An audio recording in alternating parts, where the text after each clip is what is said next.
Welcome back, everybody. This Week in America online, thisweekinamerica.us. Perspective, a book of poetry by Glade A. Myler, is a new experience in poetry with Spanish and English poems of varying themes and sizes, but with many sonnets. The sonnets are not exactly like the old ones of Elizabethan and Italian forms. They are experiments in 14-line verse for our day. Glade was born in Utah, served a mission at a church in California with the Hispanic population there. It was there that he learned Spanish. Glade graduated from Utah State University with a bachelor's degree in Spanish, minors in English, German, and music. He obtained a Juris Doctor from Brigham Young University, worked as an attorney for more than 30 years in various government agencies, currently semi-retired. He speaks 4 languages, began writing poetry in college, involved in music, playing the organ at his local church, where he also directs the choir. Glade Myler, author of Perspectives, a book of poetry, is our guest on This Week in America. Glade, welcome to the program. It's great to have you with us on the show today. Thank you. I'm glad to be here. This is such an impressive piece that you put together, Perspectives, a book of poetry. And I touched on it just a little bit in the introduction. Talk about your unique style, because this really is different, isn't it? Yes, this is a different style. I have not just sonnets, but I have a number of some that are longer. But the sonnet is a form that is easy to work with because it's short and you can develop what you want to talk about by the end and have a nice closure to it. That's why I like the sonnet form. And bringing it back, because I haven't heard sonnet mentioned in a while, and you do it in a really unique way and a very meaningful way in the book Perspectives, a book of poetry. In this book, you share thoughts that a lot of readers can relate to. Talk a little bit about putting the book together and having something there that will touch a number of people. Well, poetry is one of those things that you have to craft. You can't just put down words. Sometimes it'll come to you in the middle of the night and you have to write it down or you lose it. But a lot of these came to me in Spanish first, and then I translated them into English. Perspective isn't my only book. I've published 2 others. One is Through the Eye of the Needle, and the other is Rays of Light and Hope. Perspective is the second book. It was published in 2016. Through the Eye of the Needle was the first, and it was published in 2014. And the last one in 2017. I'm expecting to come out with a 4th book in the coming year. And you can find that information at Glade's website, which is GladeMyler, MYLER.com. Go to our website, thisweekinamerica.us, and link on directly to get information on all 3 of the books that Glade has written. Talk about the style that you have of writing poetry in different languages. First of all, let's go back and talk about all the languages that you're able to speak. Where did that interest come from? It's a gift. I just have to say that. My mother had the gift of languages, too. And when I went to Utah State University, I got the Spanish degree, and then I was in a doctoral program at Indiana University for a year. But then I had to leave because our first child was born, and we worked in Chicago for a while. But then I went back to law school. The style is talking to people through metaphors.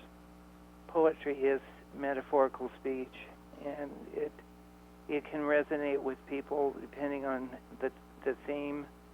I have developed a number of themes, and music was one of the things that inspired me most of the time. Other things were nature and just life experiences. The book we're talking about is Perspectives, a book of poetry. Glade Myler, MYLER, is our guest on the program. His website is GladeMyler.com.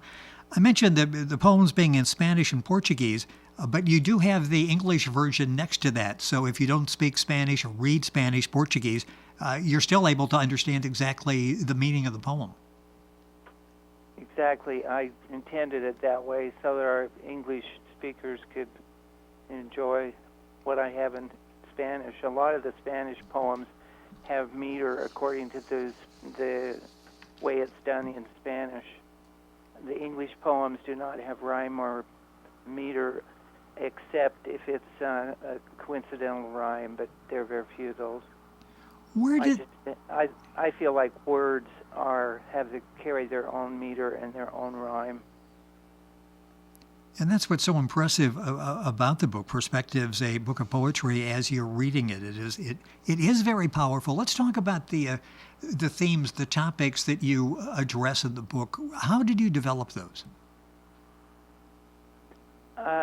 Because I had published the other two, I put it together basically for that.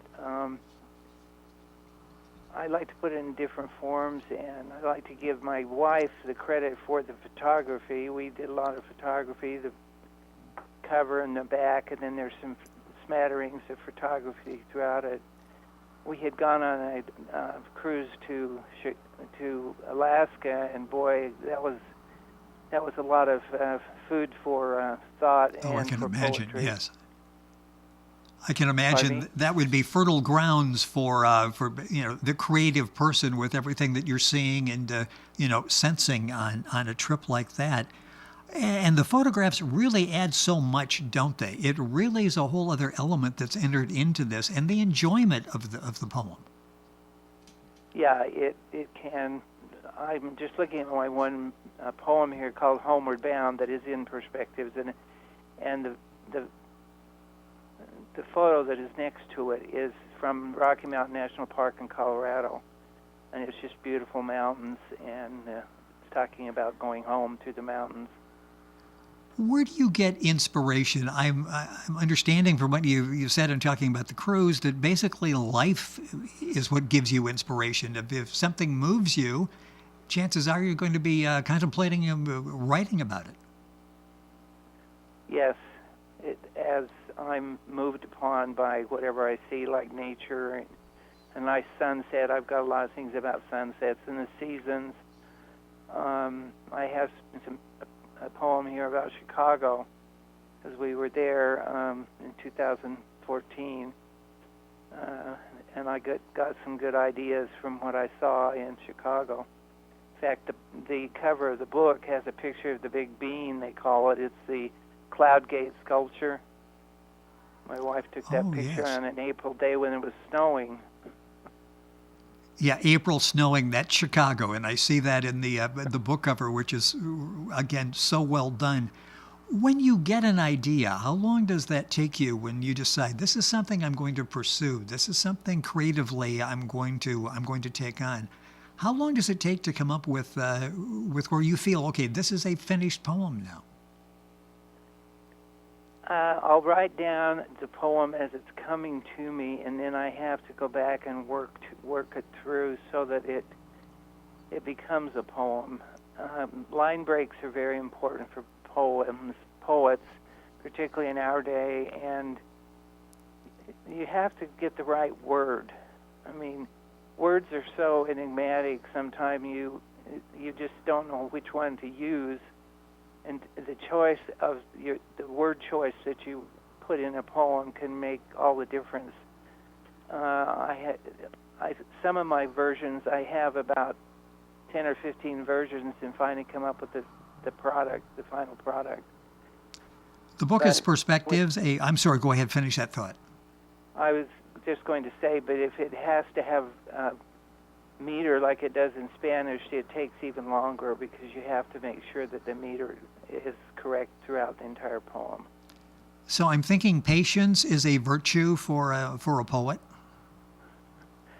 Definitely. Take your time. You're not on the clock. And loss of sleep. And loss of sleep when you get it in the middle of the night. Well, yeah, and you touched on that before. How often does that happen where, for whatever reason, something is triggered and you're alert and you're thinking, I need to remember this because at 6:30 when the alarm goes off, it's not going to be in my memory bank anymore? That's right. It's fairly frequent, and so I have a pad of paper by my bed, and I just start writing and then go back to sleep. Where did this love of poetry, this interest in poetry come from? I mentioned it started back in college. Was there, did this gradually evolve, or was there something that you read that sparked your interest in poetry? Well, I had read poetry all my life, but I really didn't get interested until high school. I had a great literature teacher, English literature teacher, that instilled a love for poetry and literature in me. And by the time I got to college, then it continued to blossom because I was taking English classes and Spanish classes where we had to study literature, and it just came about that way, I'm sure. And then you were able to pursue this. So often you taught poetry to people and they act like, because of a bad experience in school, they're afraid of it. Should we be afraid of poetry, or if we let that guard down and enjoy it, suddenly there's a whole new world that opens up for us? Exactly. Poetry and music together make beautiful music. Ah, yes, yes. Many poems have been made into beautiful songs that we have, and people need to, if they think about what's on the written page in poetry, a lot of times it will, if they're, if they've been thinking like as best they can, a lot of times it can move them in certain ways too. Yeah, it's amazing when you're able to strike emotion, and so much of what you do is insightful poetry and deals with life experiences that the reader can get something meaningful out of in reading. From your standpoint, for example, one of the poems in there is Reconciling Death. When you talk about issues like that, does that help you being able to express it in the creative form of poetry? Yes, it does. One of the hardest things people have to do is reconcile death. Yes. And that's why I have talked about it in a couple of my poems, more than two. But death is definitely a theme in most poets and the poetry they write. The word crescendo, I think that's in Perspectives too, is about Samuel Barber's experience when his mother died. He ended up composing an adagio for strings, and it explains how as you listen to the music, you understand how he grieved over her death in waves of grief. And it's interesting when you listen to that work, and that's why I explained it in Crescendo. Who were some of the influences that you had as writers as you were growing up, and then as you decided to become a poet? Who were some of your inspirations? Who are some of your inspirations? Wordsworth from England, Emily Dickinson from the United States, Longfellow in Spanish, Francisco de Quevedo, and also Pablo Neruda, the famous Chilean poet, and Lope de Vega in Spain. It's just a number of people have had influence on me. How does it feel when someone would say, that Glade Myler, he's really a good poet. He gave me a different perspective on something. He got me through a death in the family that I was having trouble going through. How does that make you feel? I would think that would be like, okay, I'm able to touch people, and that's the purpose of my art. Exactly. If I can cause some rays of light and hope, like my last book is, in someone's life, I would like to do that. I strived with most of my poems to end on a up note. Some of them don't, but I like to always think that they're on a positive note when I end, and that can help people if they can think through their problems and their grief and sorrows and their daily afflictions. And the way the book is laid out, it's so nice because you can read it, enjoy it, even use it as a reference when you're going through something in life that you recall a poem in the book, and go back and read that. You don't have to read the whole book at one time. You can go back and go through different poems to get you through different circumstances, or to entertain you when you really need to have a smile and a warm heart as you're getting ready to end the day. What was the process like? A couple minutes left in the program. It's always interesting when someone has the ability, they put the book together, but then you have to turn to professionals to actually get the book published. And I know you're working with Reader's Magnet on that part of it. What has that experience been like to be able to have someone there to guide you through the process? Well, it's quite a morass to try to get something published, as you probably know, because there's so many people writing out there nowadays. Back in the days of Emily Dickinson and Wordsworth and Longfellow, they didn't have as many people that are actually trying to publish. So trying to get through that morass is difficult. You need somebody to help you with that process. And that's why I've turned to some of these people, Trafford Publishing there in Indiana, and also Reader's Magnet. Yeah, it's nice to have people you can turn it over to and take what you've done creatively and get that out there so people can read and appreciate that. Perspectives, a book of poetry.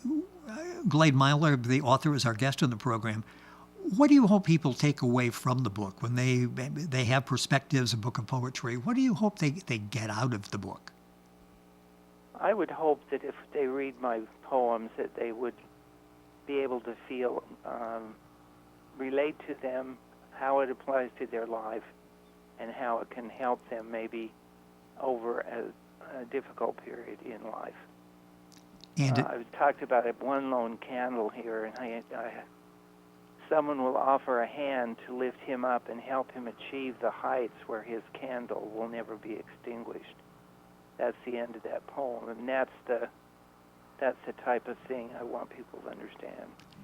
And will be so impactful in their lives. The other books that Glade has written, by the way, Rays of Light and Hope, a book of poetry, and Through the Needle, a book of poetry. This is Perspectives, a story of poetry. And you mentioned a fourth book. When do you think we'll be able to enjoy that? One of the things that's in there is a poem about the state of Nevada. I'm not a native of Nevada, but we've lived here for over 30 years. And it's called Symphony in Gray Minor. It is written in the form of a symphony because it has different sections. It has an adagio capriccioso, a lento, a vivace, and an andante. And it talks about Nevada. It's a word pictures are one of my themes too, and this is a word picture of Nevada. Vivace, of course, means really fast, and it talks about gaming in the state of Nevada. Interesting. Well, I'm looking forward to having a chance to read that. You're such a gifted writer, and the book is excellent. Perspectives, a book of poetry. Glade Myler, Myler, is our guest on the program. You can link on directly to his website, glademyler.com, by going to our website, thisweekinamerica.us. Glade, a pleasure to have you on the program. Congratulations on all the success that you've had. Looking forward to the next book and having a chance to talk about it. Thank you for being with us on the program. Thank you to you. It is our pleasure to have you with us. Glade Myler, Perspectives, a book of poetry. Link on directly to Glade's website by going to our website, thisweekinamerica.us.